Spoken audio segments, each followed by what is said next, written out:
but you can give them to the birds and bees. Yes, sir. That's what we're talking about on this show, Jay. This is the Mac and Mac Top Picks, where we go through normally the NFL, but of course that doesn't start next week. Thursday's game with Dallas and Tampa, very interesting one. Next week, me and Jay will break that down before we give you our picks. We'll be on before the pregame, and we'll be talking about the Cowboys in Tampa Bay next week. Last week, Jay, we didn't do too well. The Giants killed us. The Giants made a comeback in the fourth quarter to get the point spread under, and they ended up playing the underdog. I think they were 3.5 or 3 points, and the Giants lost by 2. New England wound up doing a number on them. Yes, they did. But the spread-wise, we both picked the Patriots, and the Giants ended up coming in under the spread, so we ended up losing. I think the Pats won 22-20 instead of by the 3 points. Yeah, I told you the Giants would compete with them in the first half with Jones. They were leading in the first half. And then the Pats in the third quarter put it on the Giants, and the Giants came back in the fourth quarter. So that made us go from 1-2 to 1-2. You were right on your Cowboy pick. I mean, that's your team. And you said something was telling you Jags. And boy, did they beat up the Cowboys. I think it was 28-0. So you were right with that. They didn't play Dak, and they didn't play a lot of their starters. And the Jags, of course, did, getting Trevor Lawrence ready for the regular season.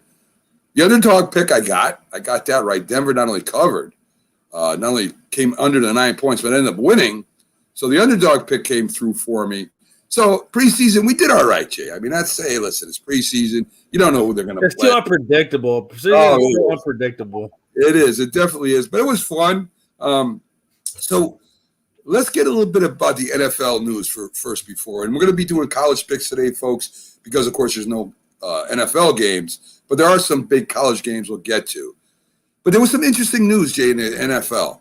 The NFLPA files investigation against Urban Meyers. Now, they are concerned with Urban Meyers said that if you're not getting COVID vaccines, that it will come into play whether you make the roster or not.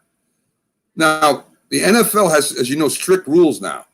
If some of the players end up, with COVID protocol and they don't have enough players to play the game, they could forfeit the game.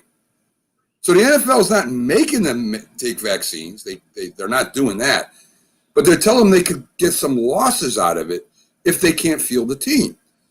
So really they are telling them that they should be getting vaccines, right? So the coaches are letting players go that are close on the bubble of making the roster, and some big ones too. We'll get to that in a second. So the coaches are doing this. It's just Urban Meyers was honest about it. He said, if the player is not getting his vaccine, that of course is going to figure into the roster. And now the NFLPA is having a fit, launch an investigation when they know it's true also.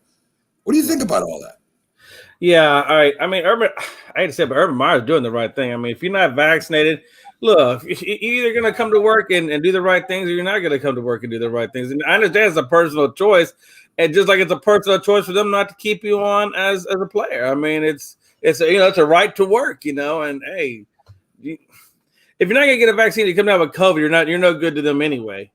And if you don't have the vaccines, then they could probably take games away from you and make you forfeit. So because of they get to have a certain amount of percentage vaccinated. So somehow or another, they're gonna hurt. They're a liability to the team, regardless of however good they may be. They're still a liability to the team. So, to me, I just don't understand why these people don't get the vaccine. I mean, with the amount of money they're making, I mean, come on. What do you think about the NFLPA, though? I have Byron Williams, who comes on my show every Friday, former New York Giant wide receiver, but he's also an NFLPA, not only a representative, he's a leader of some of the Southwest chapters down there. Now, they know it's true. They know that the NFL is going to make decisions of front offices since they came down and said that. Don't you think it's hypocritical for them to launch an investigation against Urban Meyer because he just said what was true? Of course it is. Of course it's hypocritical. He's doing what the NFL – he's trying to enforce what the NFL is saying, and the NFL is just – they're talking out the side of their mouth. So I mean, what do you do? I mean, it's like a catch-22 no matter what. You know, you do you try to enforce what the NFL says, they get you the rock. You don't do it, then they get you another rock. So, I mean, I guess you got to figure out what rock is going to affect you the least. Right. Which one's thrown at you? In fact, as we know, Cam Newton was cut from the Patriots. Now, Cam was a great team player. It looked like he really didn't care whether he started or not. Of course, he's a competitor. He wants to start. But he was kind of helping Mac Jones out, and he was kind of saying, I'm here for the team. But Cam Newton did not get the vaccine. So do you think that's part of the reason why Cam was cut? Well, okay, here it is. Do I think that's the reason why? No, but it did affect the decision. It wasn't the only reason why. I mean, look, if you miss X amount of days for COVID protocol, of course, Mac Jones, who's in close competition with you, is going to gain control of the team. And once he gains control of the team, you look to become expendable. Then you start looking at their stats. You know, and Mac Jones obviously and I don't have the stats in front of me, but I know he outperformed Cam Newton quite a bit. So right. if you're outperforming him on the field in preseason games, and you're outperforming him in college practices, because if Cam's not there, you know, and if it's like they say, man, you know, it's like you're only good as your last throw. Well, your last throw is however long ago. So Mac Jones clearly won that battle, and Cam Newton did himself a disservice by not getting the vaccine, or whatever it took to avoid that COVID protocol. So again, you know, yes and no, right? I mean, it's a little bit of both, really. Yeah, I mean, listen, I know Cam isn't what he used to be, and they just signed him to a decent contract before they cut him. Belichick seemed to like his work ethic. He was one of the captains on the team. I can understand that they don't want any kind of controversy there. But Cam was not one of those quarterbacks that if I don't start, I'm going. He didn't come out and say that. He was going to compete with Mac Jones. Mac Jones did have a heck of a preseason. We'll see what happens in the regular season. But, I mean, it leads me to believe, because, you know, Belichick ain't going to say we got rid of him because of vaccines. He ain't going to say that. But he would still be a good number 2 quarterback. I mean, he can go in there, he can take snaps and throw a couple passes and run with the ball. He's not the worst. He's not the worst backup you could have. So it gives me pause for the cause, Jay. You know what I mean? It's like there's got to be something else there. I mean, Brian Hoyer, come on. I mean, what is Brian Hoyer? Brian Hoyer is not even in Cam Newton's league, and that's their second string quarterback right now. So it just makes me think a little bit about, hey, maybe Bill Belichick ain't saying this, what Urban Meyer did say, because he's new to NFL. He doesn't know when to not talk and when to talk.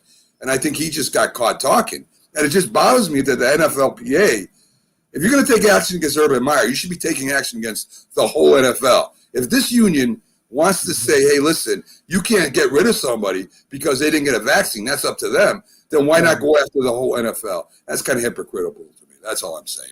Yeah, no, I'll tell you right now, though, nobody's going to touch Cam Newton. He's done until he gets that. Unless he gets that vaccine, he really is done, because nobody's going to want to take on. You know, number one, like I said, his production has gone down. He's not the same guy he used to be. You know, and who's going to touch that guy? Because nobody wants to bring on a guy that's kind of past his prime and doesn't want to take the COVID vaccine shot. So who's going to? I mean, look, the Cowboys passed. Everybody else passing on, and they need backup quarterback. The Cowboys just cut DiNucci and Gilbert, so they need a backup quarterback. The only one that got their roster is Cooper Rush, and I mean, I've never have been sold on Cooper Rush no more than I am any other, you know, just barely, you know, above the league minimum type guy. So. Right. That just tells you where Cam Newton's at. I mean, the fact that he doesn't have the COVID shot and because of personal choice, and the fact that he underperforms quite a bit, nobody's going to touch that guy. I agree. I think it's going to be hard for him to find a job. I agree with you. Dalton's named as starter. Some Chicago fans are upset that Fields is not playing right away. I don't know if it's a good or bad call. I guess you want to protect the kid, but if the kid gives you the best chance to win, you should play him. What are your thoughts on that?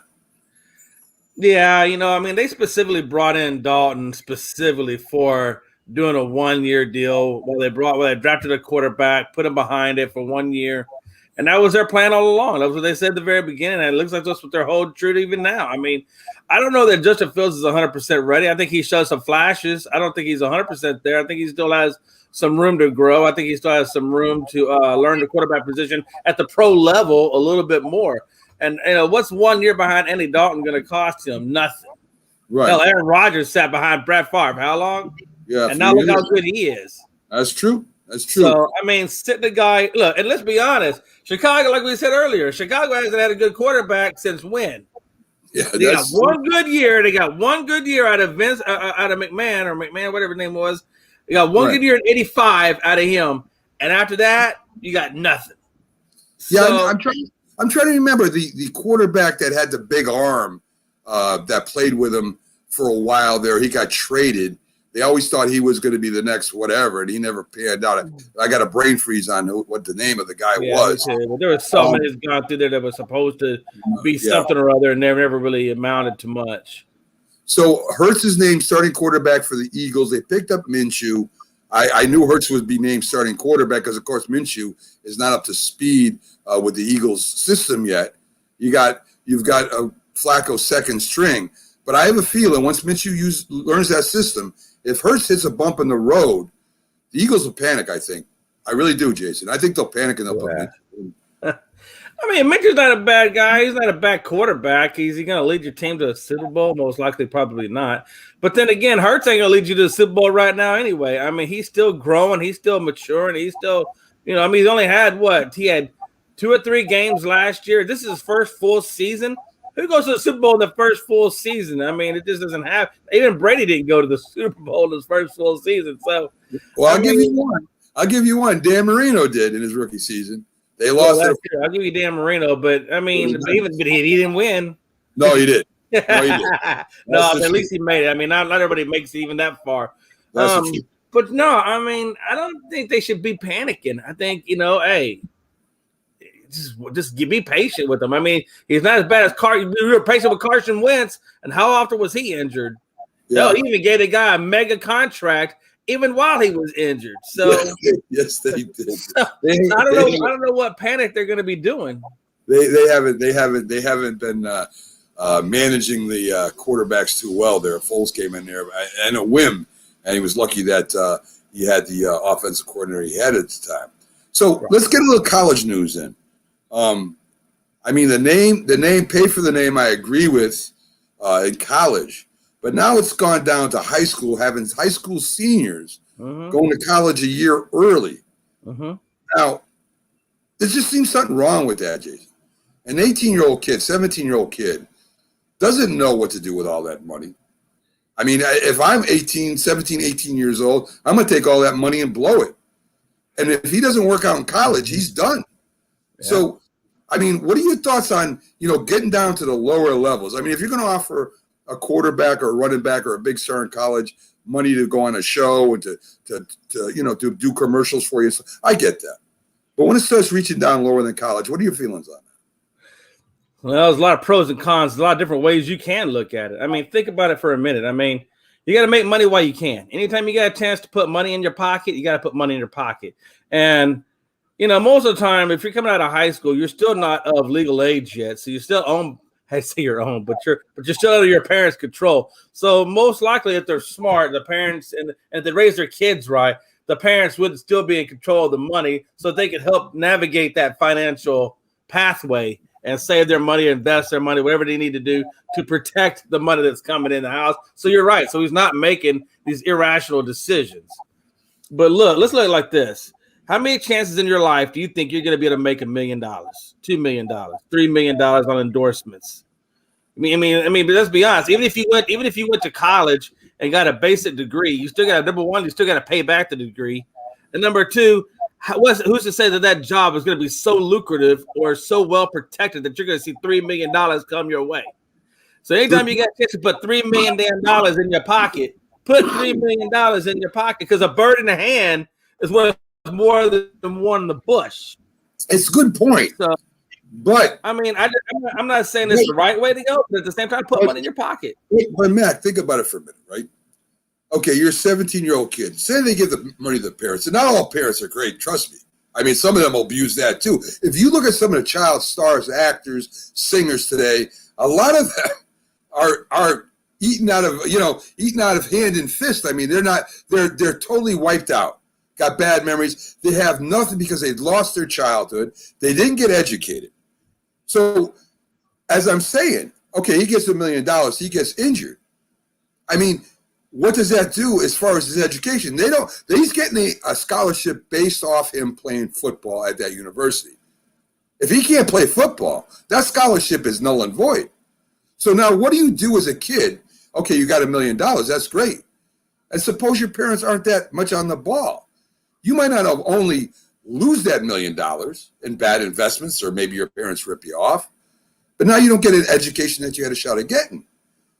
All I'm saying, Jay, Mac, you always got a shot at education. You can go get a GED right off the rip. I mean, I know I go right down the street to my local college to take the damn GED. It only cost me a few bucks.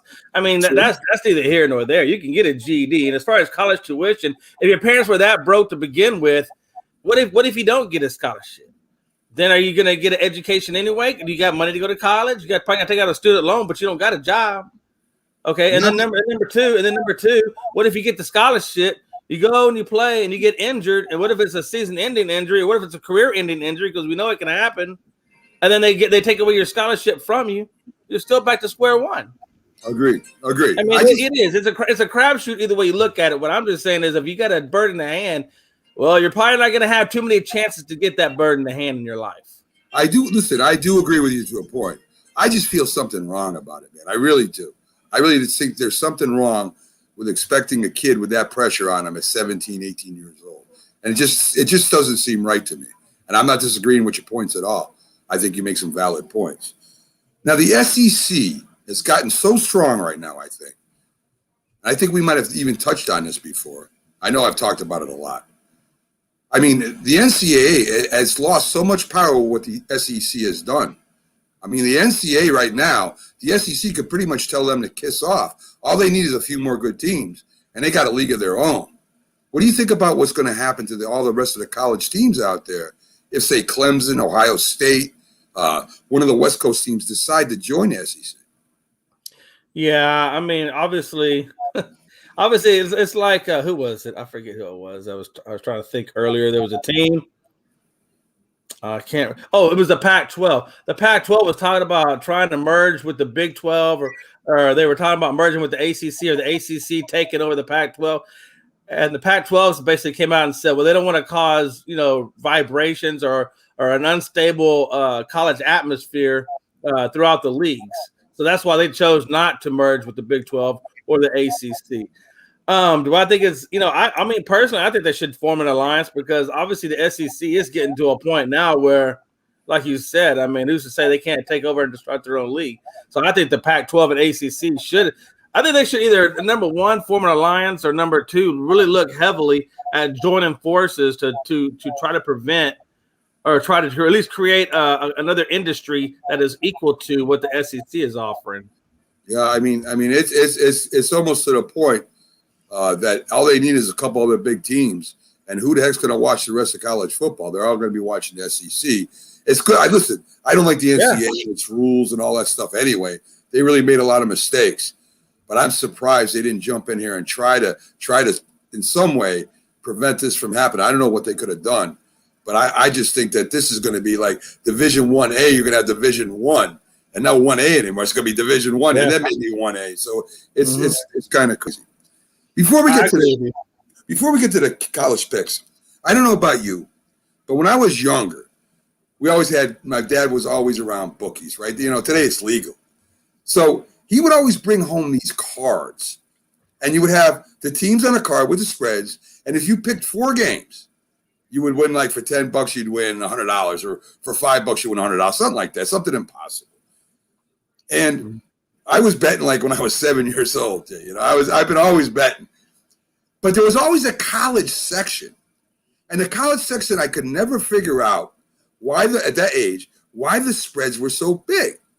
I look at the spreads and I see 35 points, 28 points. And you look at the NFL, it's 4, 7, 10. Maybe the biggest be 12. So I made a bet. I went to college one time, and Nebraska was favored by 35 points. At that time, Nebraska was a powerhouse. So I said, there's no way another college football team can beat a team by 35 points. So I took the underdog. And I'm almost positive it was Oklahoma, which was a big team at that time, too. So 35 points, Jay. Nebraska beat them 36-0. And from then on, I said, listen, college football is too crazy to bet. But yeah, well, like take for example, you got what number 5 Cincinnati against Miami. It's like there's like a 20 some odd point spread there. You know damn good and well Miami of Ohio is gonna get obliterated by Cincinnati at number 6. I mean, there's not to say that you can't have an upset. You can always have an upset on any given Sunday. You can have an upset, but the likelihood of that is so far that it's the likelihood of Cincinnati scoring 22 points over Miami or 23 points over Miami, whatever the spread is. I mean, it's far more likely. Right. I mean, just because they're a powerhouse, like you said earlier, if you get a powerhouse versus a team that barely you even recognize, or you wouldn't even pay attention to if they weren't playing the powerhouse, Exactly. Get blown out because they don't have the support or they don't have the backing like those powerhouses do. Oh, they don't have anything close to those teams. So let's look at the biggest games that I came across this week. You got Georgia at Clemson.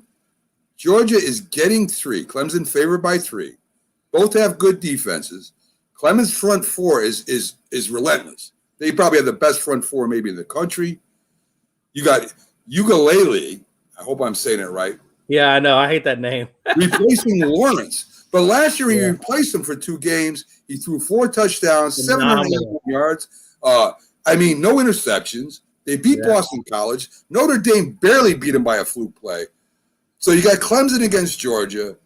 Who you going with on that? Georgia getting 3 points. Well, that Ugalele and Notre Dame game, the fact that Notre Dame beat Clemson wasn't because of Ugalele's fault. Exactly. It just happened to be a defensive type of thing. So you really can't take that. You can't account that against him. I mean, he for all practical purposes for the lack of experience that he has, I think he really beat Notre Dame. They just got lucky, honestly. I'm taking Clemson just because of the performance by Ugalele. I think he's going to outperform the quarterback of of Georgia. So Georgia has a hard time competing against Clemson. They have a hard time competing against Alabama and those type of schools. They just always have. And I just think Clemson's going to rally up again behind Ugalele, and I think he's going to be the next Trevor Lawrence, but just a different version of him. But he's going to have the same success. I think he'll still have the same success as Trevor Lawrence, and I think he's going to be a high draft pick when it comes time for him to go into the draft. I agree with you. I'm taking Clemson there too. I love their front 4, and I do love the kid. I think he's ready from what he played last year against the big teams. Wisconsin, they're -4.5. Let me see if I got that. Let me see. Okay, so we got Wisconsin. Let's see if I can find them here. Blah blah blah blah blah blah blah blah blah blah blah. What the heck is that? Penn State. There you go. Wisconsin gets Penn State. Wisconsin is given Penn State 4.5. Wisconsin is probably one of the most physical teams in college football. Always have a good defense. Always have a good running game. Who do you like there? Yeah, I mean, Penn State always puts up a pretty good challenge, but I do like the Wisconsin. I've always been a bigger fan of Wisconsin over the Penn State, and I do think it's going to be a lot more than just that 5.5. I think it's probably going to be more like around the 10 to 15 range. I agree. So we're in agreement on both. So we both right now we got Clemson and Wisconsin. Alabama given Miami 18 points. I like Miami's young quarterback, but he's coming off a torn ECL. Alabama's just a powerhouse. I can see them putting 3 touchdowns up on Miami. That Bryce Young. Bryce is young, right? Bryce Young. Right. That guy he just looks like he's going to be explosive. So I don't go up against Alabama very often. Nick Saban top-led teams. I mean, these guys get the top recruit classes every year. Man, there's no way that they don't put. They're going to at least put 3 on the Big U. Yeah, I agree on the U. I agree. I definitely agree with that. Tough game. One of the toughest games for me to look at and try to predict. You got Iowa against Indiana. I kind of went back and forth looking at this game all week. I mean, Indiana and they're pretty even. I'm going to take Iowa as the favorite with 3.5. I think Iowa covers. Indiana could beat them. I mean, it's a tough game. Yeah, I know that would. Whenever they're close like that, it's always a lot harder to really. It's a crapshoot. I mean, yeah, I Yeah. can go 3 or you go. I'm taking Indiana. I don't think Iowa covers that spread. I think it's going to be maybe a little bit bigger margin than 3. Okay. I 2 days ago I would have agreed with you. That's how much I've gone back and forth on this. Yeah, Ohio State is given 13.5 against Minnesota. Listen, C.J. Stroud, he won the MVP at the Elite 11 against a lot of the great quarterbacks in the college quarterbacks in the country. He's very accurate. He's got some experienced wide receivers, tight end. Ohio State always has a pretty good defense. I don't think Minnesota can stay with Ohio State. I like them giving Minnesota 13.5 points. yeah, the Golden Gophers. I just don't see the Golden Gophers going up against Ohio. I would take Ohio as well on that. I think that Ohio's going to come out. They're going to start strong to get their season underway. 13.5. Yeah, I can see that. Because I can see 13.5, 14, 15, somewhere on there. Yeah, I could see a few touchdowns there. Oklahoma versus Tulane. Now, this is one of the bigger spreads. Oklahoma's favored by 26.5 points. Yeah. Listen, Oklahoma is going to have a very, very good team, better than last year. They got a real dominating defense. I don't think Tulane could stay with them. I think this is going to be just a destruction here. I think Oklahoma destroys Tulane. Yeah, I'm in agreement with you. I mean, Tulane, they're not going to be able to cover that spread. They're just not. I mean, Tulane it's a fine university, whatever, but Oklahoma, number 2 ranked. And like you said, I do agree that they are better than they were last year. Last year, they were pretty damn good. So yeah, they were. I think it's going to be a bloodbath over there in Oklahoma land over Tulane. I agree. Notre Dame, of course, they lost their quarterback. A little pressure on the new one, but they always seem to come up with a decent quarterback, not a great one. They always have a great tight end. They've had great tight ends forever. They got experience on their defense. They'll have some good wide receivers. Florida will be there, but I think Notre Dame, they're favored by 7.5. Jay, I think Notre Dame covers it. I think they beat them by more than 7.5. Yeah. I so bad want to pick Florida State just to go up against you one other than the one time I've disagreed with you, but I think I can't see Notre Dame losing to Florida State. I just can't see that. Florida State just hasn't had a good team in years. I mean, that would have to be one hell of an upset. So yeah, I'm definitely, and I do think they're going to beat them by more than 7. I think 7 is giving them a little bit too much or a little too little. So I think Notre Dame beats Florida State by 2 scores. Yeah, I think so too. I think the spread should be around at least 10 to 12 points anyway. I think that's a gimme. Now, Fresno State, who just destroyed UConn, and trust me, I'm from this area. That's not a big thing. I mean, I think me and you could put 10 guys together and we give UConn a game. They're getting 20 points versus Oregon. Oregon has had a decent football team, but 20 points is a lot of points. And I'm going to go with the underdog here. This is one of my only underdog picks. I'm taking Fresno State plus the 20. Yeah, I don't think Oregon blows out State by 20. I think they blow them out by 14. I don't know if they quite go 20. So yeah, I'm in agreement with you. I'm definitely taking Fresno State just because Oregon's got a good team, but I don't think they're going to blow them out by 20. That's a little bit too much.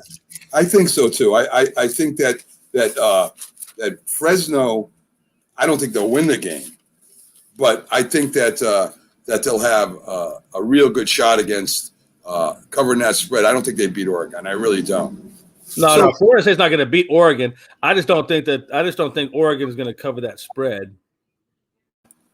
Yeah, I don't think so either. So let's get to our top 3.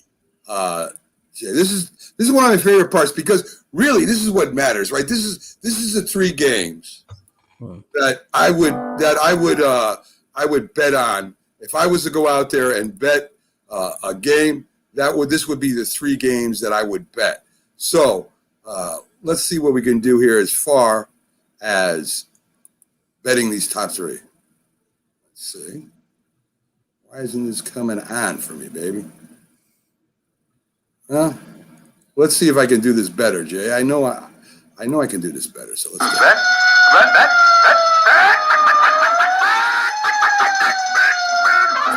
There you go. So the top three that I would have, I think I'm going to go.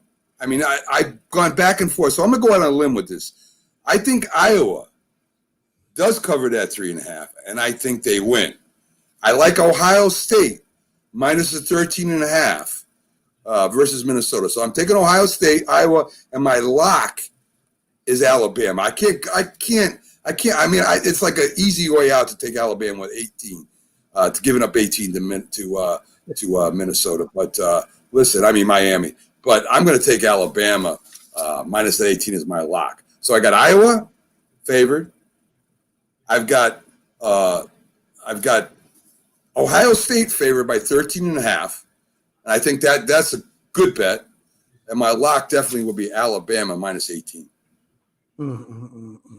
Yeah, my lock is definitely Alabama because definitely Alabama over you. I definitely think that Indiana covers that. I don't think that Iowa covers spread. So I definitely got Indiana over Iowa. And then my last game would be, man, I really like that. I really like that Wisconsin Penn State game. But I'm gonna go Oregon Fresno State. I think Fresno State covers. I don't think Oregon is going to be able to cover that spread at Fresno State.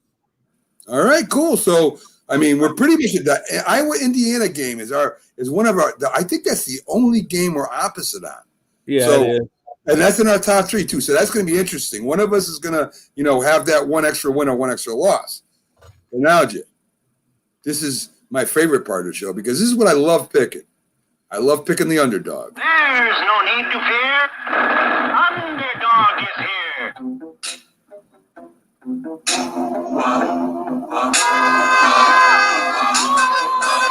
When criminals in this world appear and break the laws that they should fear and frighten all who see or hear, the cry goes up both far and near for underdog. Underdog. Underdog. That's right, Jay. My underdog pick. I hit this last week, and I think I'm going to hit it again. I'm going with one of your top three that I like a lot. And I'm going to take Oregon. I'm going to take not Oregon. I'm going to take Fresno State plus 20 going up against Oregon. I think that is one of the best underdog picks there is. And people at home, just so you know, an underdog is the other team has to be favored by more than a touchdown.